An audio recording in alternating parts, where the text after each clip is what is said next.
예수는 너의 힘이요 내 친구 되시리. 그의 은혜 간구하며 풍성히 받겠네. 햇빛과 비를 주시니 추수할 곡식 많도다. 기쁜 열매 주시리를. 주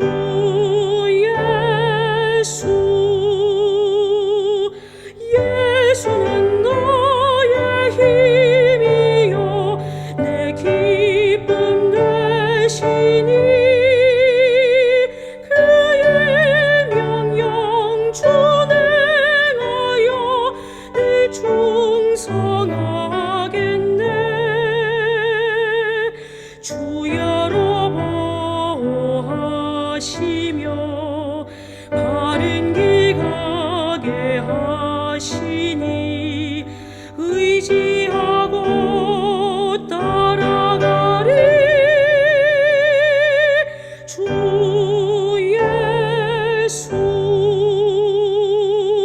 예수는 너의 힘이요 내 소망 되시니. 예수께서 재림할 때 곧 영생 얻으리. 한없는 복이 주시고 영원한 기쁨 주리니. 나의 생명 나의 기쁨 주 예수.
지금 여러분들에게 하나의 표가 보여지고 있습니다.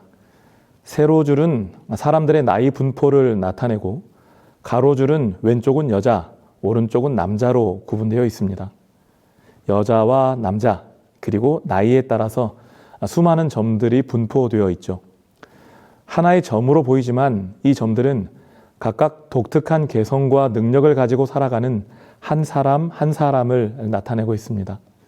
여기에 모여있는 우리도 이렇게 표 안에 들어가게 되면 성별과 나이에 따라 이런 점 하나가 되겠죠. 그런데 사실 이 표는 1912년 타이타닉호가 침몰했을 때 신원이 확인된 사람들의 생존과 사망 여부를 표시한 것입니다. 생존자는 초록색으로, 사망자는 붉은색으로 표시가 되어 있죠. 한눈에 보기에도 남자들의 사망률이 높고 여성들과 어린이들의 생존율이 높은 것이 한눈에 들어옵니다. 어린이와 여성들을 우선적으로 구조선에 태웠다는 전해져 오는 이야기에 힘을 실어주는 결과라 할 수 있겠습니다. 어찌되었든 정말 다양한 사람들이 탑승했지만 이 사람들 모두는 결국 생존자와 사망자 이렇게 두 부류로 갈리고 맙니다. 생존율이 32%였으니까요. 10명 중에 3명만 살아남은 참으로 비극적인 사건이 아닐 수 없습니다. 그런데 예수님께서는 마태복음 25장에서 이 세상의 끝에도 두 부류의 사람들이 있을 것에 대해 하나의 비유를 들어서 말씀해 주셨습니다. 타이타닉호에 탑승했던 사람들의 운명이 정확하게 두 부류로 갈린 것처럼 이 세상의 끝에도 하늘에 들어갈 구원받을 자들을 대표하는 양무리와 하늘에서 거절당할 염소 무리가 있을 것이라고 말씀하신 것입니다. 그리고 우리는 이 비유를 통해서 구원받을 무리들이 가지는 중요한 특징에 대해 귀한 교훈을 얻게 됩니다. 오늘의 본문 말씀을 읽으면서 시작하겠습니다. 마태복음 25장 31절부터 33절의 말씀입니다. 인자가 자기 영광으로 모든 천사와 함께 올 때에 자기 영광의 보좌에 앉으리니 모든 민족을 그 앞에 모으고 각각 구분하기를 목자가 양과 염소를 구분하는 것 같이 하여 양은 그 오른편에 염소는 왼편에 두리라. 사실 양과 염소의 비유는 우리에게 매우 익숙한 이야기죠. 구원받을 양, 구원받지 못할 염소의 구분에 대해 낯설하시는 분은 별로 없을 것입니다. 그런데 이 비유에서 우리가 주목해야 할 매우 중요한 한 가지 사실이 있습니다. 그것은 양은 처음부터 양이었고 염소는 처음부터 염소였다라는 것입니다. 이게 무슨 언어 유희인가 생각하실 수도 있겠습니다만 다시 말하면 여기에 있는 양 중에 염소가 선한 일을 많이 해서 양으로 변한 경우는 없다는 말입니다. 반대로 처음에는 양이었는데 나쁜 짓을 해서 염소가 되는 경우도 없다라는 것이죠. 결국 양이기 때문에 양다운 행동을 했던 것이고 염소이기 때문에 염소다운 행동을 했다라는 것입니다. 많은 세속 종교들은 구원받기 위해 인간이 어떤 행위를 해야 한다라고 가르칩니다. 그 행위를 통해서 구원의 자격을 얻게 된다라고 가르치죠. 하지만 성경은 이 구원의 자격이 값없이 은혜로 주어지는 것이다라고 가르쳐 줍니다. 인간이 어떠한 노력으로도 얻을 수 없는 것이라고 말하는 것이죠. 죄를 지은 인류가 의의 옷을 잃어버리고 나무 잎사귀로 어떻게든 해보려고 몸부림치고 있을 때 그들에게 가죽옷을 지어 입히셔서 부끄러움을 가려주셨던 것처럼 하나님께서 죄인들에게 당신의 의를 입혀주심으로 구원의 문을 여셨다는 것이 바로 우리가 알고 믿고 있는 신앙인 것입니다. 특별히 성경은 이 구원의 과정을 거듭남이라는 말로 설명하고 있습니다. 단순히 행동을 바꾸거나 태도를 바꾸는 수준의 변화가 아니라 다시 태어나는 일이 있어야만 구원을 얻게 된다는 것이죠. 예수께서 대답하여 이르시되 진실로 진실로 내게 이르노니 사람이 거듭나지 아니하면 하나님의 나라를 볼 수 없느니라. 예수께서 대답하시되 진실로 진실로 내게 이르노니 사람이 물과 성령으로 나지 아니하면 하나님의 나라에 들어갈 수 없느니라. 침례를 통하여 양으로 다시 태어나는 것 뿐만 아니라 날마다 성령의 침례를 통하여 새롭게 됨을 입고 예수 그리스도 안에서 자라나는 것. 다시 말해서 양다운 모습으로 계속해서 자라나는 것. 이것이 거듭남이며 거듭남을 경험한 자들만이 하나님의 나라에 들어갈 수 있다라는 것입니다. 결국 우리는 예수 그리스도로 말미암아 거듭남을 경험하고 양이라는 신분을 얻게 되었으므로 양으로 살아갈 수 있게 되는 것입니다. 우리의 신분이 우리의 행위를 만들어낸다는 것이죠. 예수님께서 마태복음 7장 18절을 통해 주신 말씀이 바로 이 내용입니다.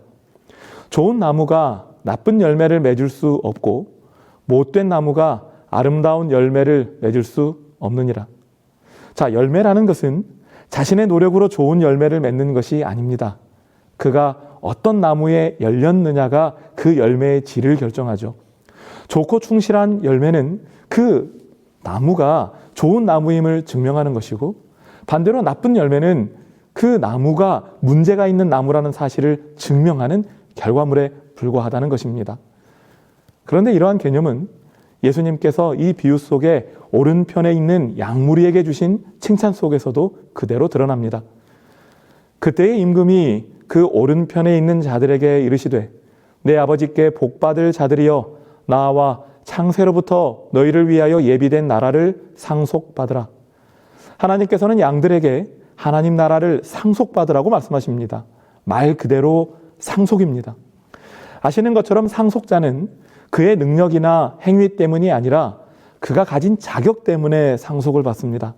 그가 아버지의 자녀라서 상속을 받는 것이죠. 그가 양으로서 태어났기 때문에, 정확히는 양으로 다시 태어났기 때문에 하나님 나라를 상속하는 것입니다. 데인 오틀런드의 우리가 몰랐던 예수라는 책도 바로 이 점을 지적하고 있습니다. 상속자는 유산을 노력으로 얻지 않는다. 상속자는 자신의 공로와 전혀 상관없이 단순히 그 가정에 태어났다는 이유만으로 유산을 받는다. 백만장자의 독자는 아버지가 세상을 떠났을 때 재산을 물려받기 위해 무언가를 해야 할 필요성이 전혀 없다.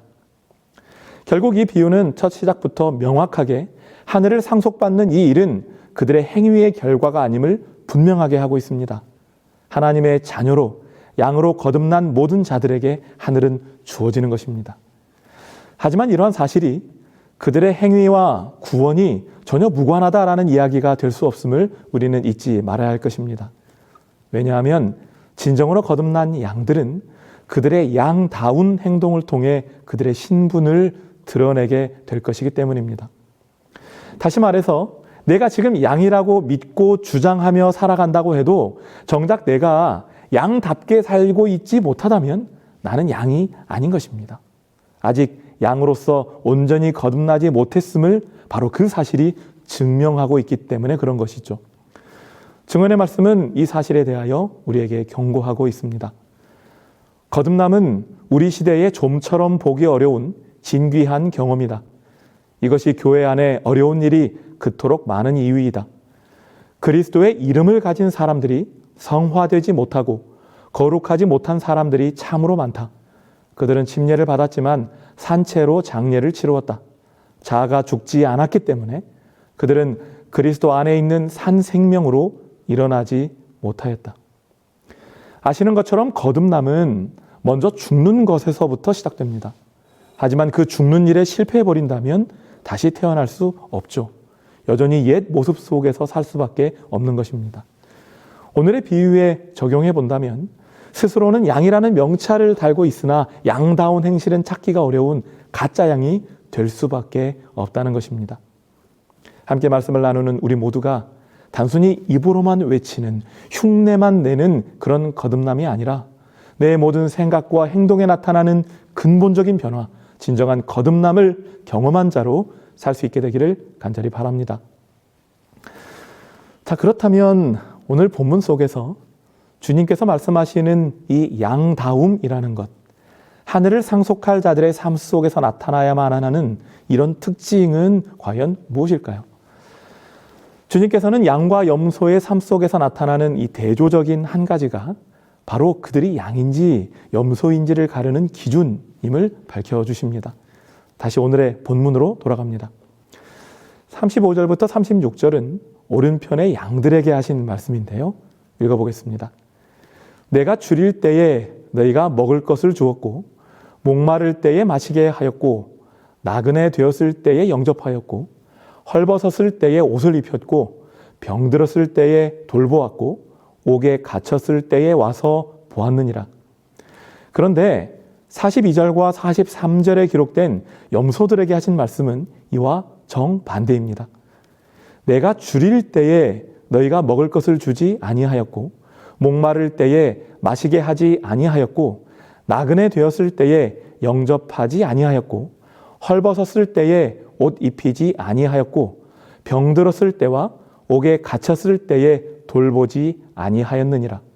자, 무슨 차이가 있는지 명확하게 드러나고 있죠. 시대소망의 설명입니다. 그리스도께서는 감람산 위에서 제자들에게 큰 심판날의 광경을 묘사하셨다. 그리고 그리스도께서는 그 판결이 한 가지 점에 의하여 결정되는 것이라고 말씀하셨다. 민족들이 그리스도 앞에 모일 때에 두 부류만 있게 될 것이며 그들의 영원한 운명은 그리스도를 위하여 가난하고 고통받는 자들을 도와주었느냐 또는 도와주지 않았느냐에 따라 결정될 것이다. 우리는 우리의 믿음이 우리의 구원의 결정적인 요소라고 생각하고 구제하는 일 정도는 우리의 신앙생활에서 뭔가 부수적인 것이라고 생각하는 경향이 있습니다. 그런데 방금 읽은 증언의 말씀은 가난하고 고통받는 자들을 도와주었느냐가 영원한 운명을 가르는 기준이 될 것이라고 설명합니다. 어떠한 이유로 하나님께서는 다른 이들을 돕는 일을 그렇게까지 중요한 것으로 취급하실까요? 이런 장면을 좀 떠올려 보겠습니다.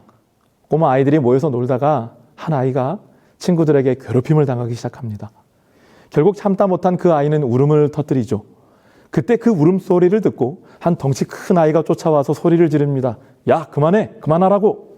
이 못된 아이들이 따져 묻습니다. 야, 네가 뭔데 우리한테 하나 말아야? 내 동생이라고! 이 한마디로 모든 궁금증은 풀려버리죠. 당연한 일이니까요. 예수님께서도 한마디로 우리의 의문을 정리하십니다. 여기 내 형제 중에 지극히 작은 자 하나에게 한 것이 곧 내게 한 것이니라.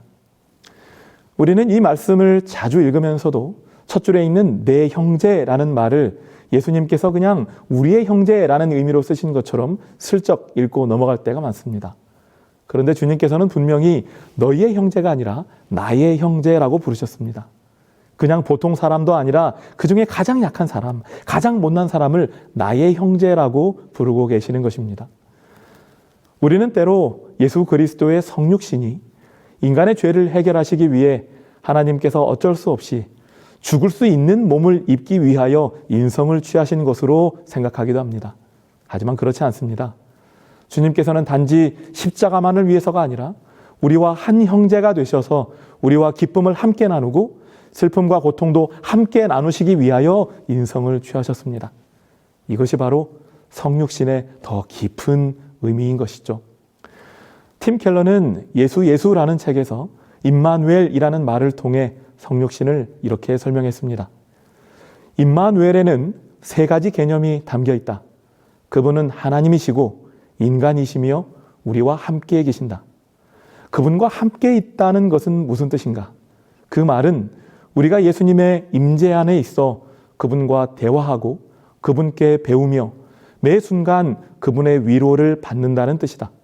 성육신의 목적은 그분과 관계를 맺기 위해서다. 하나님이 예수님을 통해 인간이 되셨다. 즉 우리가 알고 사랑할 수 있는 대상이 되셨다. 시대 소망은 더 직접적이고 감동적인 표현으로 이 사실을 설명하고 있습니다. 그리스도의 사랑은 어떤 계층에 제한되어 있지 않다. 그분은 자신을 인간의 모든 아들과 동일시하신다. 우리가 하늘 가족의 일원이 될 수 있도록 그분은 이 세상 가족의 일원이 되셨다. 그분은 인자이심으로 아담의 모든 자녀들의 형제가 되신다. 예수님을 따르는 자들은 저희를 둘러싸고 있는 멸망하는 세상으로부터 자기 자신이 분리된 것처럼 느끼지 말 것이다. 그들은 인간이란 큰 거미줄의 일부분이며 하늘은 그들을 성도들 뿐 아니라 죄인들의 형제로 여기신다. 그리스도의 사랑은 타락하고 잘못을 범하는 죄 많은 자들을 포용한다. 타락한 영혼을 향상시키기 위하여 행한 모든 친절한 행위, 즉 자비의 행동은 당신에게 행한 것과 똑같이 간합된다. 이처럼 예수님께서는 우리와 같이 되셔서 우리의 친형제 되어주십니다. 그렇기 때문에 우리 중에 어려운 이들, 고통당하는 이들의 처지 하나하나를 굽어 살피시고 그들의 음성에 귀를 기울이시죠. 그리고 그들을 향해 친절과 온정의 손길이 베풀어질 때마다 내 형제를 돌보는 이들에게 가지는 그 감사와 기쁨을 드러내신다라는 것입니다. 그러므로 우리의 형제들뿐만 아니라 주님을 기쁘시게 하는 이 일을 행하는 자들이 바로 천국에서도 주님의 기쁨이 되는 자들, 영원히 주님과 함께 거하는 자들이 될 수 있는 것입니다. 함께 말씀을 나누고 있는 우리 모두가 이런 주님의 친구로, 형제로 함께 살아갈 수 있게 되기를 간절히 소망합니다. 그런데 시대의 소망은 덧붙여서 이런 삶을 살아가는 자들이 누리게 될 하나의 특별한 경험이 있다고 또한 우리에게 말합니다. 우리가 예수님의 발자취를 따라가기 위하여 나사렛이나 가버나움이나 베다니에 갈 필요는 없다. 우리들은 병상 곁에서나 빈곤한 오두막집에서나 대도시의 혼잡한 뒷골목 길에서나 인간의 마음에 위안이 필요한 곳에서는 어디서든지 예수님의 발자취를 찾을 수 있다. 지상에 계실 때 예수께서 행하신 것처럼 행함으로 우리는 그분의 발걸음을 따라 행할 수 있다. 많은 그리스도인들이 예루살렘과 그 주변을 중심으로 한 이른바 성지를 방문하고 싶어 합니다.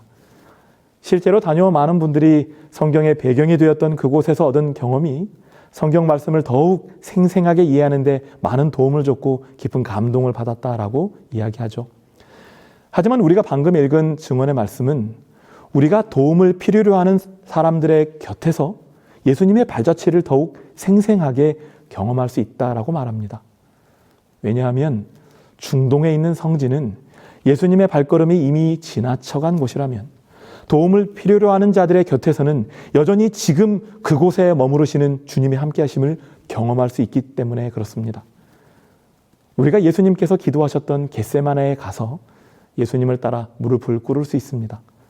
하지만 그 기도는 고통당하는 형제 곁에서 드리는 우리의 기도보다 결코 값지지 않을 것입니다. 예수님께서 걸으셨던 골고다의 고난의 길을 따라 걸으며 주님의 우리를 향한 사랑을 더듬어 볼 수 있을 것입니다.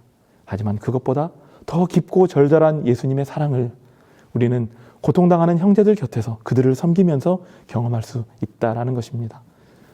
우리가 예수님의 흔적을 발견할 수 있는 곳, 그곳이 성지라면 우리의 성지는 멀리 있지 않습니다. 지금도 주님의 발걸음이 멈춰 있는 그곳, 바로 그곳이 우리의 성지이기 때문이죠. 그런데 흥미롭게도 예수님의 비유 속에 등장하는 양과 염소의 무리는 서로 대조적인 삶을 살았지만 그들의 대답 속에서 서로 일치되는 부분도 있습니다. 다시 본문으로 돌아가 보겠습니다. 예수님의 칭찬에 대한 양무리의 반응인 37절과 책망에 대한 염소 무리의 반응인 44절에 공통적으로 등장하는 표현이 있습니다.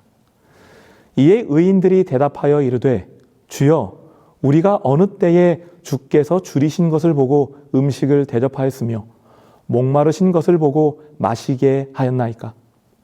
그들도 대답하여 이르되 주여 우리가 어느 때에 주께서 줄이신 것이나 목마르신 것이나 나그네 되신 것이나 헐벗으신 것이나 병드신 것이나 옥에 갇히신 것을 보고 공양하지 아니하더이까?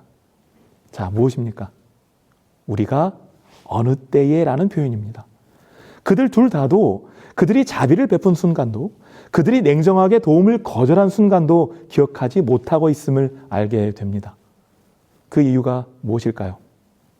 그 이유는 그들의 삶 속에서 친절도 냉담함도 하나의 일상이었기 때문에 그렇습니다.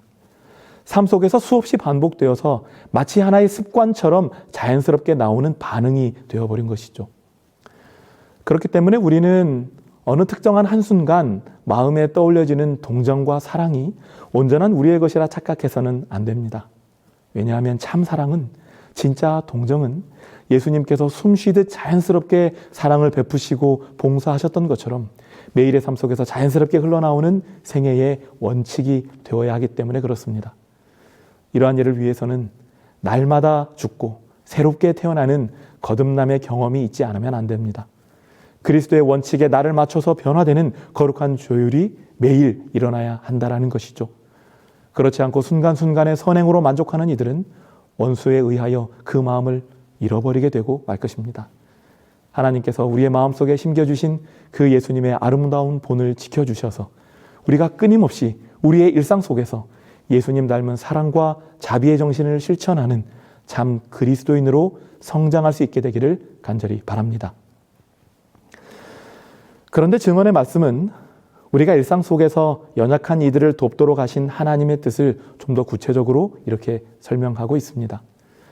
부자는 값진 주택에 살고 화려한 교회에 다니며 가난한 사람들과 담을 쌓는다. 그들은 하나님께서 곤궁한 자들에게 축복이 되도록 주신 재물을 교만과 이기심을 채우는데 낭비한다. 가난한 자들은 하나님의 자상하신 자비에 대하여 받아야 할 교육을 날마다 빼앗기고 있다. 왜냐하면 하나님께서는 그들이 생활 필수품들을 공급받아 안락하게 살 수 있도록 충분한 준비를 하셨기 때문이다. 증언의 말씀처럼 먼저 이러한 긍휼의 정신은 죄로 인해 망가진 이 세상 속에서도 모두가 하나님의 자비하심을 경험하며 배울 수 있게 하시려는 하나님의 계획이었습니다. 부족하고 궁핍한 자들에게 펼쳐지는 넉넉한 자들의 도움의 손길이 그들 모두를 사랑하시는 하나님을 발견할 수 있도록 하는 하나님의 준비였다라는 것이죠. 따라서 이기적인 욕구를 위해서 내가 가진 모든 재물을 소진해버리는 것은 하나님의 계획에 역행하는 것이며 결코 그리스도인다운 모습이 아니라는 것입니다. 또한 이 일은 단순히 어려움에 처한 이들에게만 유익을 주기 위한 것이 아니라 또한 그리스도인들의 영적 유익을 위해 주어진 것이기도 합니다. 이 사업을 게을리한 까닭에 매우 많은 젊은 제자들이 그리스도인 경험의 초보 수준밖에는 더 전진하지 못한다. 예수께서 그들에게 내 죄사함을 받았느니라고 말씀하실 때에 그 자신의 마음 가운데 불타오르던 빛을 어려움 가운데 있는 자들을 도와줌으로써 계속 불타게 할 수 있다. 증언의 말씀은 우리가 긍휼의 정신으로 살아가는 이 일이 그리스도인들로 하여금 더 높은 신앙적 경험으로 성장할 수 있도록 한다고 설명합니다. 뿐만 아니라 내가 자격 없는 죄인이었으나 용서받아 새로운 삶을 살게 되었을 때 그 기쁨을 이 일을 통하여 계속해서 유지할 수 있다고 설명합니다. 그러니까 고통당하는 이들의 모습 속에서 나의 옛 모습을 기억하면서 오늘을 감사하게 되고 또 그들의 필요가 채워지고 변화되는 모습을 통해서 기쁨을 누리게 하시는 것이 바로 주님께서 당신의 자녀들을 성장시키시는 방법이기 때문에 그렇다라는 것이죠. 다른 사람들의 유익을 위하여 열심히 일하면 자아를 잊어버리게 될 것이다. 다른 사람들을 섬기는 자들은 목자장의 섬김을 받게 될 것이다. 그들은 생수를 마시며 만족할 것이다. 증언의 말씀은 우리가 다른 이들을 섬기는 삶을 살 때 내 자아가 죽는 경험에 이르게 된다고 설명합니다. 하지만 놀랍게도 우리가 이러한 나를 스스로 섬기는 일을 중단해버릴 때 나 대신에 목자당이신 예수님께서 우리를 섬기는 예수님의 섬김을 받는 놀라운 특권을 누리게 된다고 또한 말하고 있습니다. 나는 죽었으나 예수로 인하여 더욱 풍성한 축복 속에서 살게 된다는 것이죠. 긍휼을 베푸는 삶을 통해 주님께서는 이러한 유익을 어려운 이들을 위해 그리고 또한 우리를 위해 준비해 두셨다라는 것입니다. 어렸을 때 저희 집이 형편이 넉넉지 않았던 때가 있었습니다. 그때가 명절이었는데요. 명절이 되었지만 특별한 음식은커녕 제대로 식사할 거리가 없었던 때가 있었죠. 그런데 화요일이었던 것 같은데요. 교회 다녀와서 아쉬운 마음을 달래고 있는데 누군가가 저희 집 문을 두드렸습니다. 나가봤더니 교회의 한 집사님이 음식을 한 보따리에 싸들고 저희 집에 오셨어요. 명절 음식을 했는데 좀 많이 한 것 같아서 기도하다가 장로님 댁에 이 음식을 가져다 드리면 참 좋을 것 같다는 생각이 들어 가져왔다고 말씀하셨습니다. 그리고 음식을 놓고 가셨죠. 그 음식을 먹으며 너무 행복했습니다. 저희 가족 모두가 이구동성으로 이렇게 말했습니다. 이 음식은 하나님께서 우리에게 주신 특별한 명절 음식이다. 지금도 저는 그때 하나님께서 그 집사님의 손을 통하여 저희 가정에 명절상을 차려주셨다라고 생각합니다. 우리 가정에 잊을 수 없는 복을 주신 것이죠. 그리고 저는 분명히 주님께서 그 집사님의 삶에도 풍성하게 축복하셨을 것이라고 확신합니다. 이것이 하나님께서 형제를 도우라 하시며 담아주신 영적 원리이기 때문이죠. 지금은 저희의 가정에도 저희 부모님 가정에도 하나님께서 복을 많이 주셔서 풍족한 음식을 준비할 수 있는 상황이 되었지만 여전히 명절을 맞을 때마다 소박하지만 정말 감동적으로 먹었던 그 명절 음식이 기억이 나는 것입니다. 목회를 하면서 이러한 축복이 우리 교회 안에서도 우리의 가정과 우리의 삶 속에서도 반복되고 있다라고 확신합니다. 많은 성도들이 나보다 좀 더 어려운 형편의 성도들을 위하여 사람들에게 알리지 않고 자신이 가진 것을 아낌없이 내어놓는 모습들을 많이 보기 때문입니다. 그 모습들을 볼 때마다 정말 하나님께서 그분과 함께 하시는구나.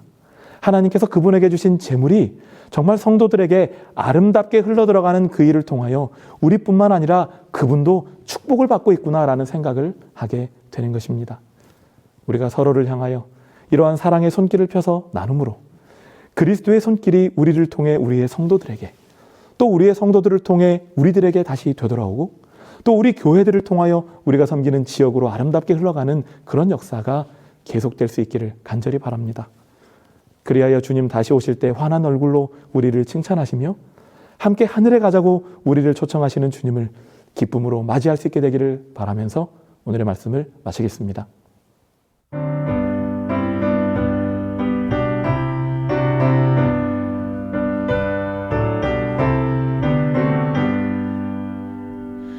오 형제여 충실히 행하여라. 주 곧 다시 오시리니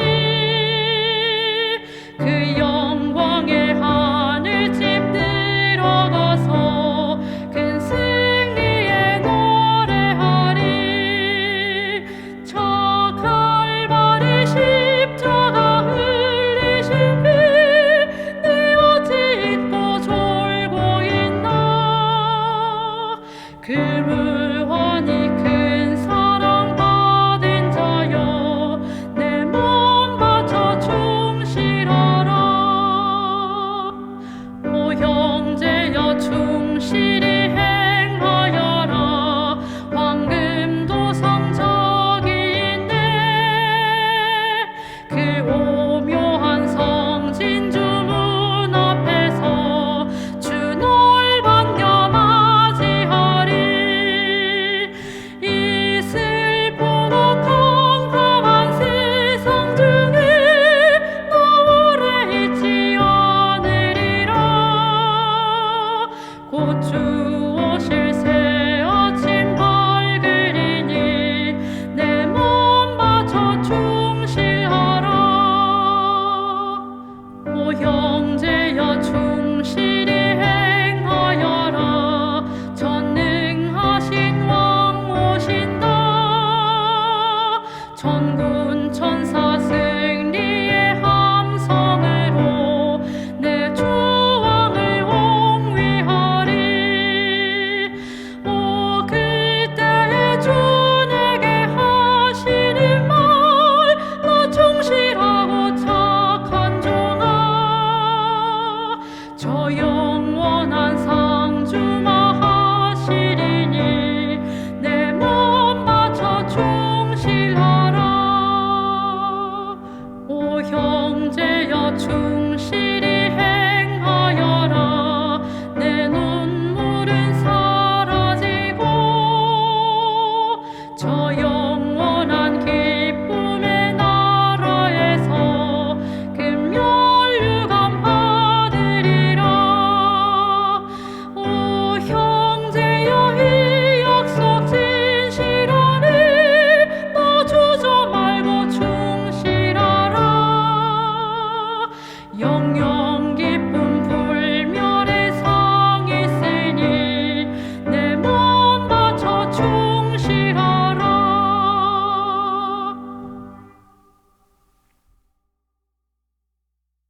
하늘에 계신 우리들의 아버지 하나님, 주님께서 우리에게 베풀어 주신 축복이 참 큽니다. 우리가 그 사실에 먼저는 감사하게 하시되 우리가 그것들을 가지고 나 자신만을 위하여 살기보다는 주님이 원하시는 모습대로 나누며 살게 하여 주시옵소서. 내 곁에서 고통당하는 나의 이웃이 단순히 한 개인이 아니라 예수님께서 당신의 목숨 바쳐 사랑하시는 한 영혼이며 예수님께서 성육신 하심으로 그들과 동일하게 되셨던 예수님의 형제임을 우리들이 기억하면서 그들을 섬기는 것이 주님을 섬기는 것임을 잊지 않고 그들에게 사랑의 손을 펴 봉사할 수 있게 하여 주시옵소서. 그리하여 우리의 이기심은 못 받게 하시고 나는 죽고 예수로 사는 그 일을 통하여 우리가 주님께서 약속하시는 그 축복의 삶을 경험하도록 인도하여 주시옵소서. 예수 그리스도의 이름으로 기도하옵나이다. 아멘.